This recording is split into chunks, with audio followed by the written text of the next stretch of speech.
You are now listening to In the Trench.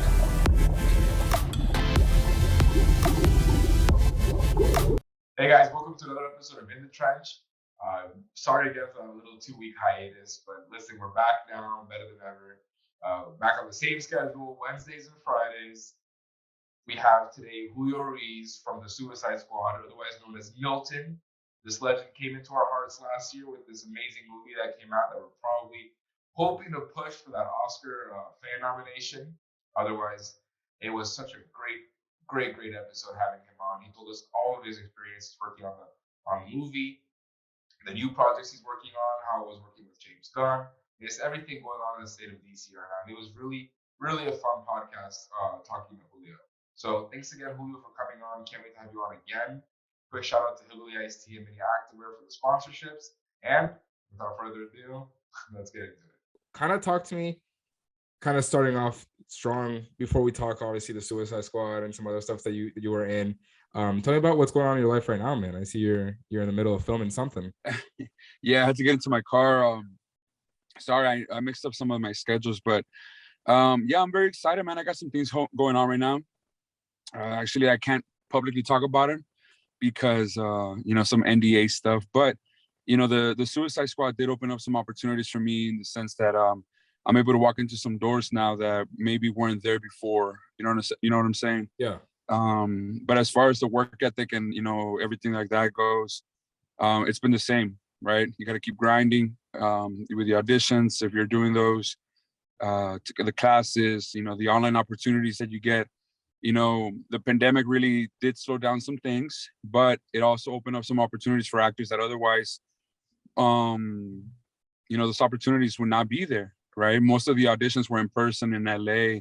Now they're able to see people from outside of the state because most auditions are self-tapes now. You know what I'm saying? Yeah. So we've been very fortunate in the sense that work has slowly but surely resumed. And, I'm part of a couple of projects right now that I'm very proud of, and I can't wait for everybody to see. That's super exciting. And I know you said that the Suicide Squad opened some doors for you, and not just you. There's James Gunn does that a lot with his movies. He really tries to get some people. He tries to do that. He tries to get new people on the scene instead of reusing the exact same actors. Obviously, he has his group that he likes working with, like on the Suicide Squad and Guardians of the Galaxy, that he has some of the same actors.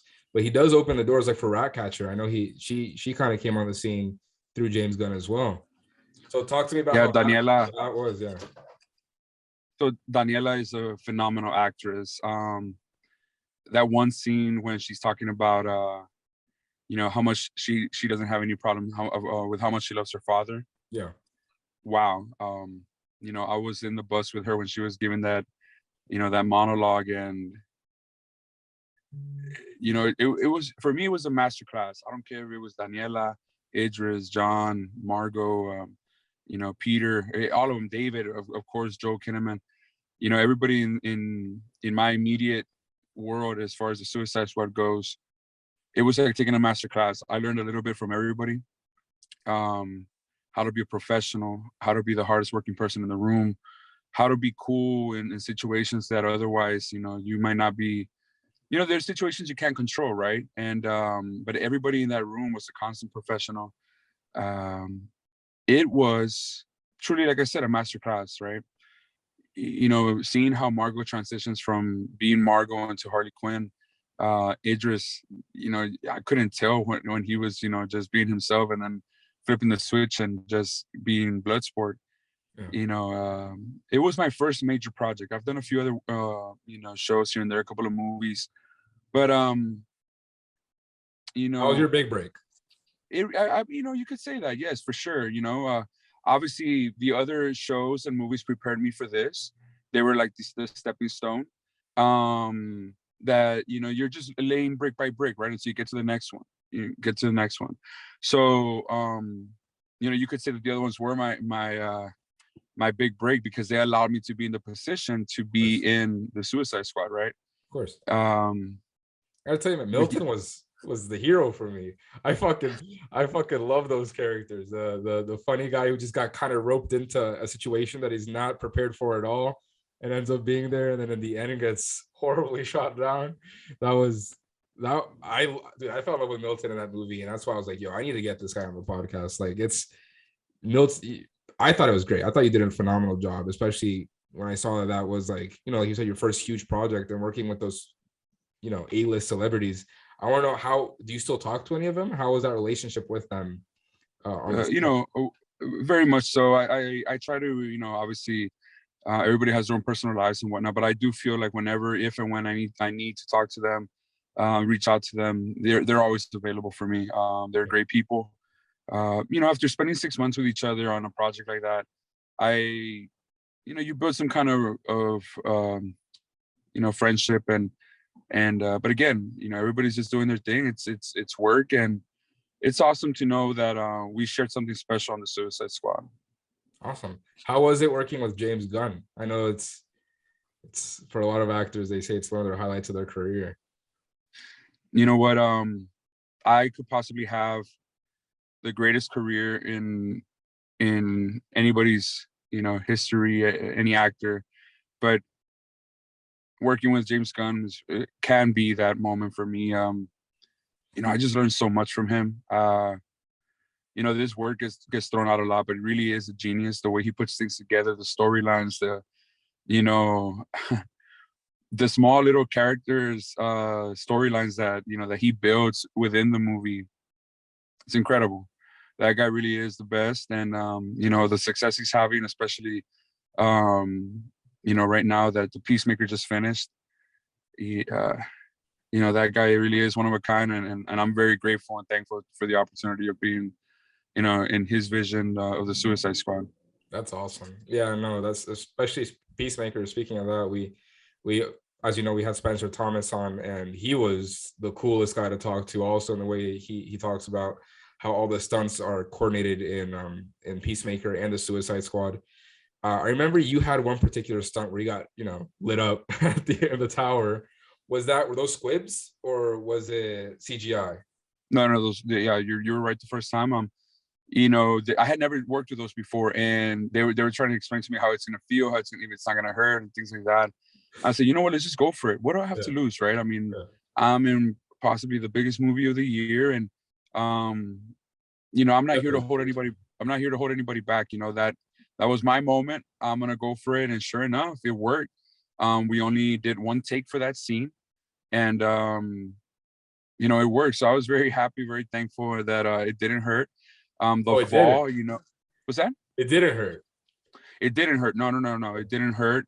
The fall, honestly, the adrenaline was running, so high that I didn't feel any of the fallback. But again, what did hurt though was the blood afterwards. It was, it was so sticky and it stuck to the ground that it was pulling on my skin. Oh, so getting up from there, that one was the most painful part of the whole process. Was it hard lying on the ground, acting dead and not laughing? Well, that'd be my. No, it wasn't hard. Obviously we go step by step, but it was funny because there were some lines that were cut from the movie, and they were hilarious. David plays Polka Dot Man. Yeah. He really dove into the the small admiration that he had for Milton. Margot is hilarious. Idris obviously was improvising a lot.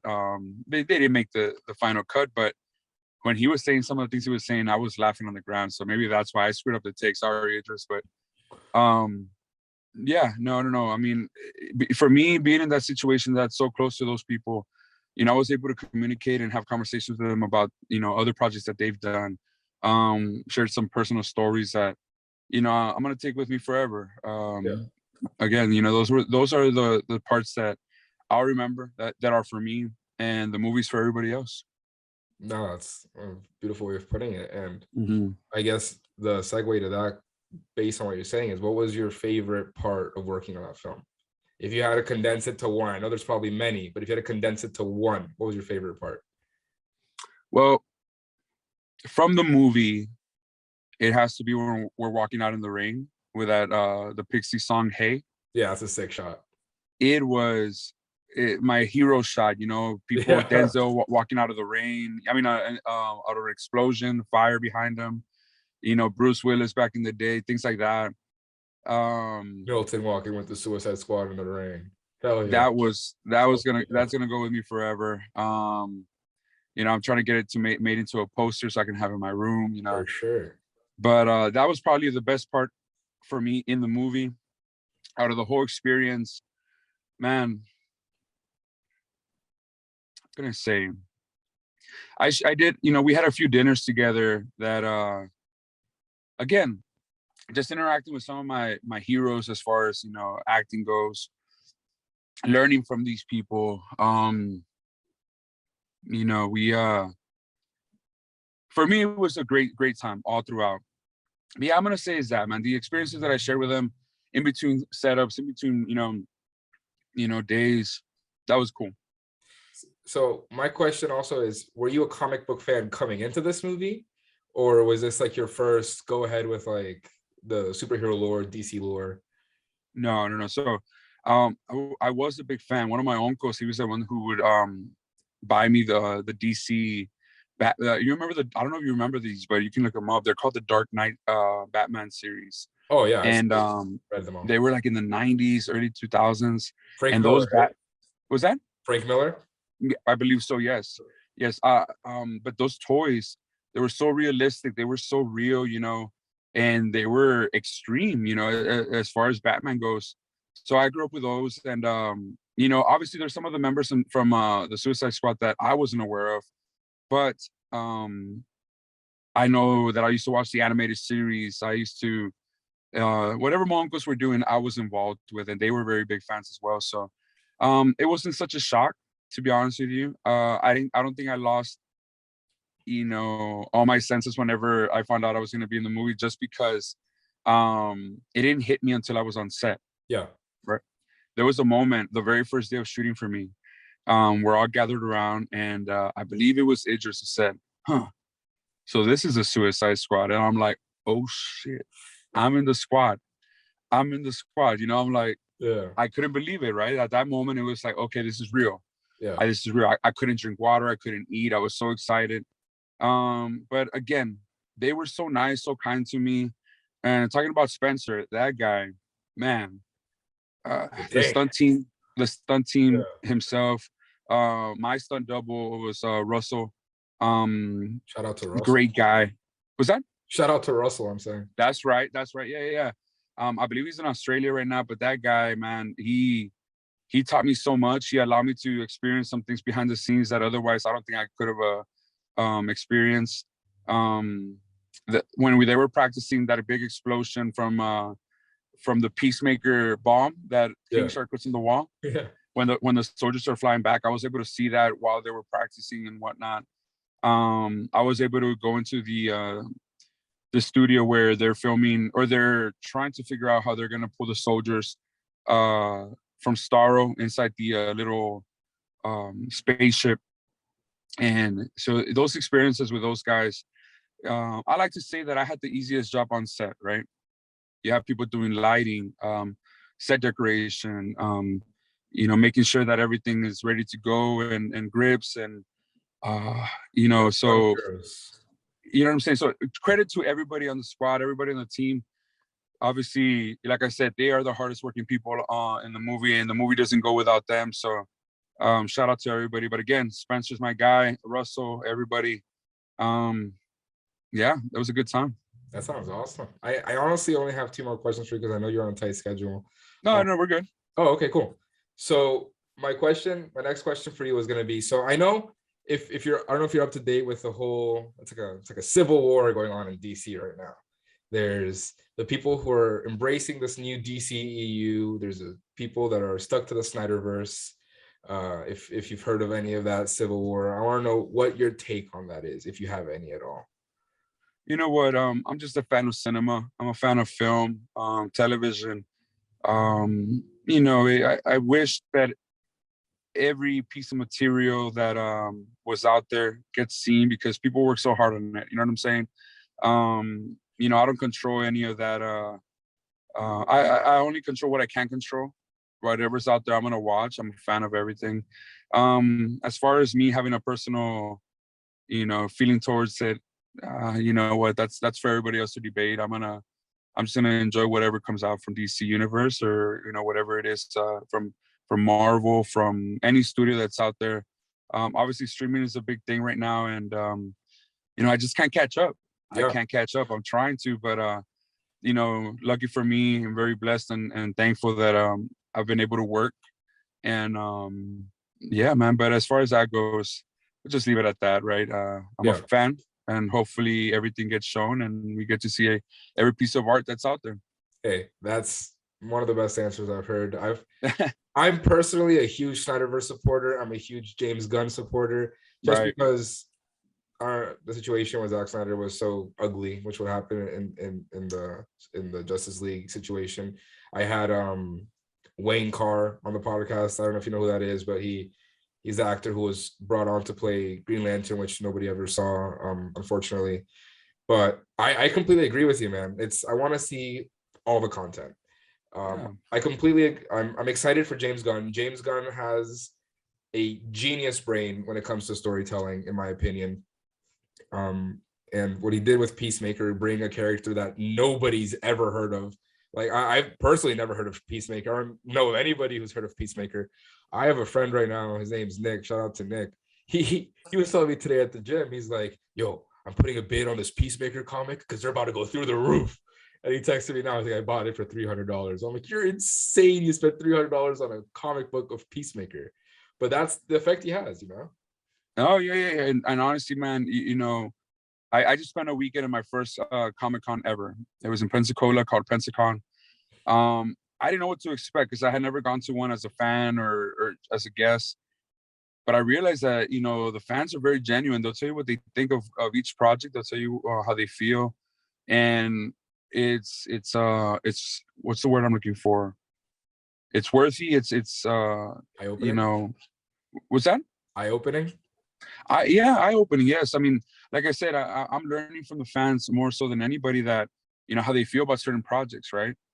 Most of them love the Peacemaker. Some of them, they were interested to see what's next. And me too. I think James, whatever he's going to do with that world, is going to be a masterpiece, just because he is an actual fan of the comics. He knows what he's talking about. He's not just trying to pick and choosing and trying to see what sticks. No. He knows what he wants. Obviously, I believe, if I'm not mistaken, the Butterfly story was for any spoilers. I'm sorry, spoilers. Yeah, spoilers. If you haven't seen Peacemaker, if you haven't seen the show, right? But it was all original content as far as that goes. And man, the way he developed the Peacemaker, the way John, obviously, you love that guy, right? Obviously, if you see the movie, you're kind of like, what the hell's going on here? But after watching 8 episodes of the Peacemaker, I'm like, oh, he's a human being. He's a little out there, but he's a human, He was completely different from, well, not different. The journey from Suicide Squad to Peacemaker was insane, because he went in Suicide Squad, he was this cold hard killer who's going to kill a child, right?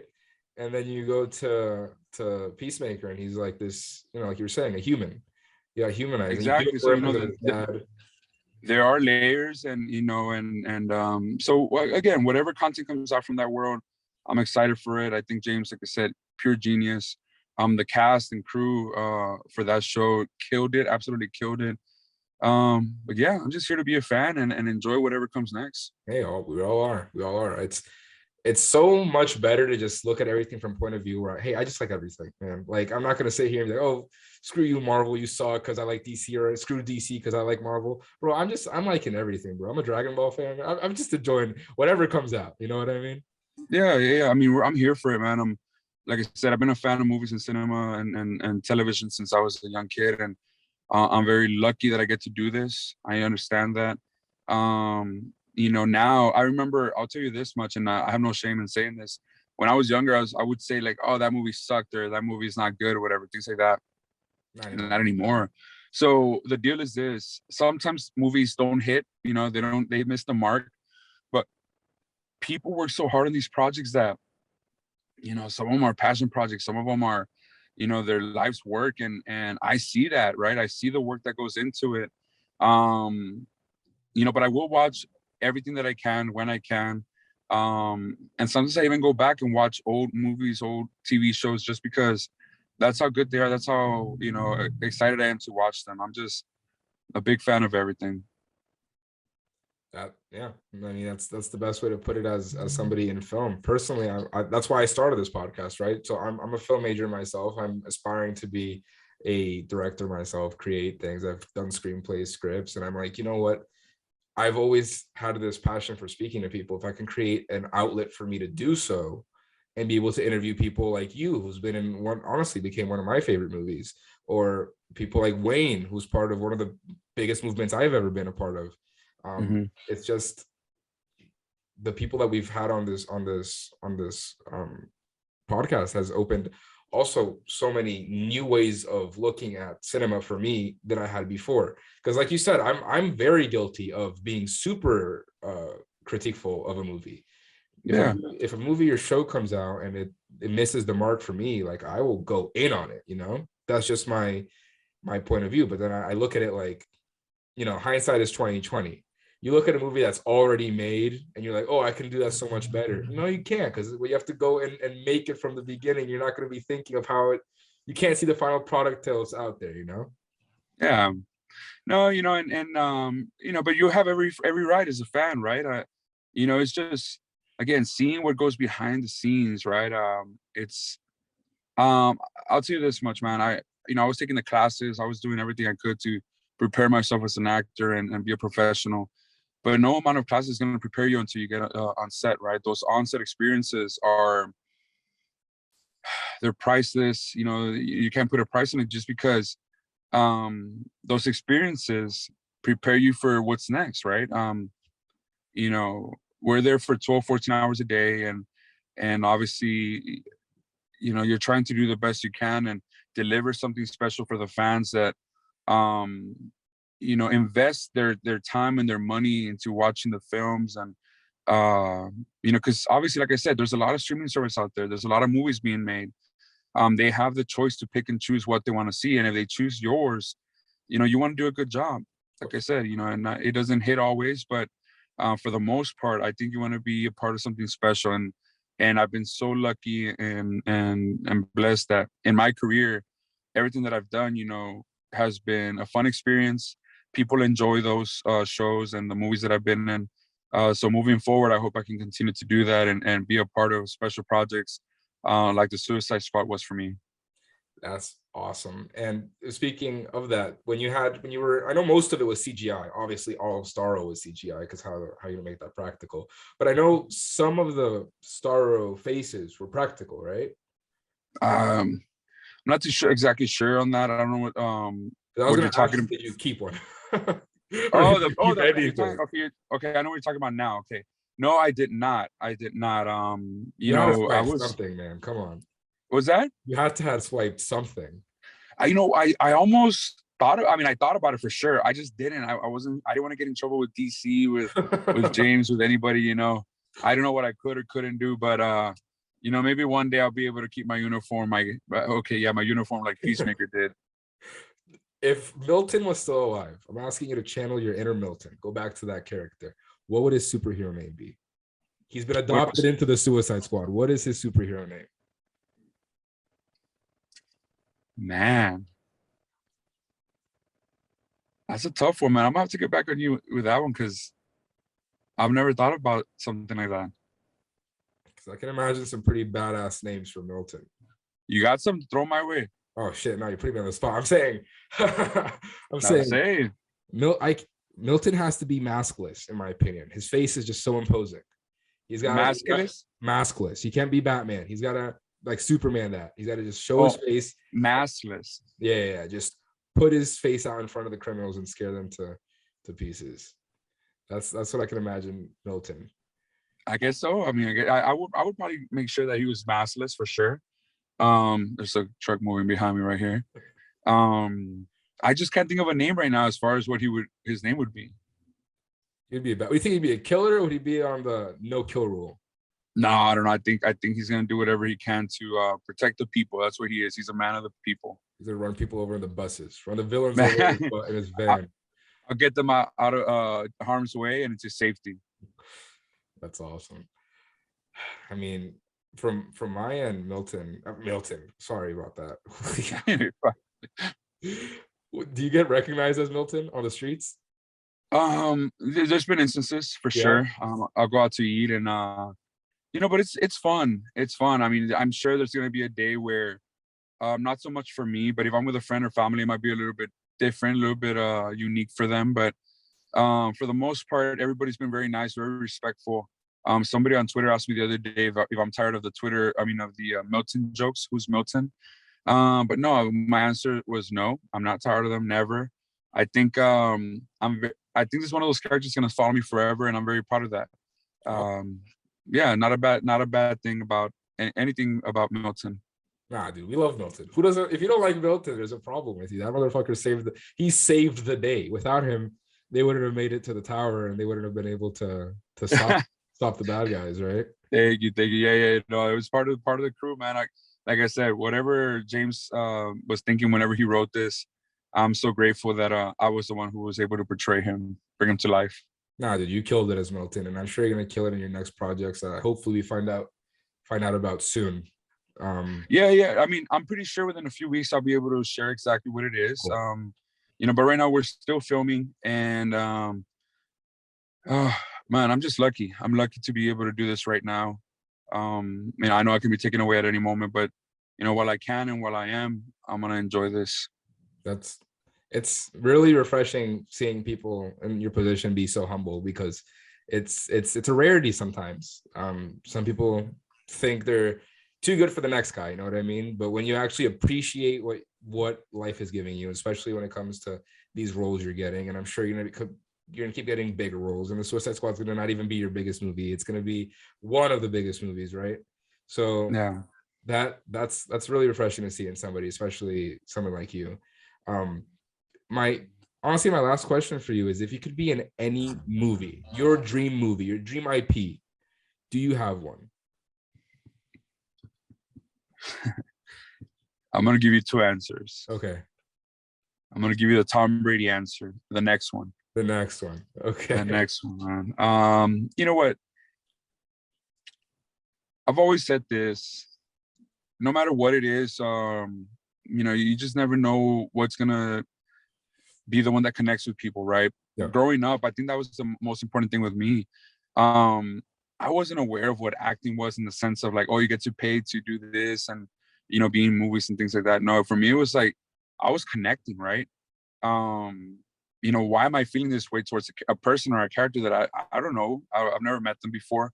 So as long as I can make people feel a certain way, whether let's say it's a bad guy, if I can frighten them, if I can make them feel like this is real, this could happen, I'm doing my job. If I'm doing a comedy and I can make them laugh and I can make them escape real world, for the real world for a couple of hours, then I'm doing my job, right? So at the time right now, I just hope I get to work with the best people, the most creative and talented actors and creators that are out there, and it's going to be good for me. It's going to be good for everybody.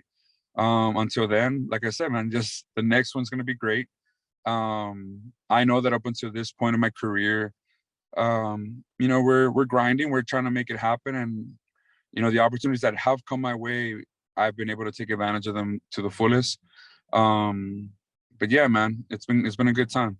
That's awesome, man. I gotta tell you again, I really appreciate you making time to come on this podcast. I know it's super busy in Hollywood, especially right now, trying to get all these roles. And now that you're doing cons, hopefully you come down to South Florida and do a con down here for sure. If I see you come down to a con, I'll come say hi. Please do. That I really appreciate it. Thank you so much, Julio. No, thank you for having me. I apologize that I wasn't able to get into a more professional setting. But like I said, it was one of those days where they asked me to come on set out of nowhere. But that's the way it goes sometimes, and you got to be ready for it. So yeah.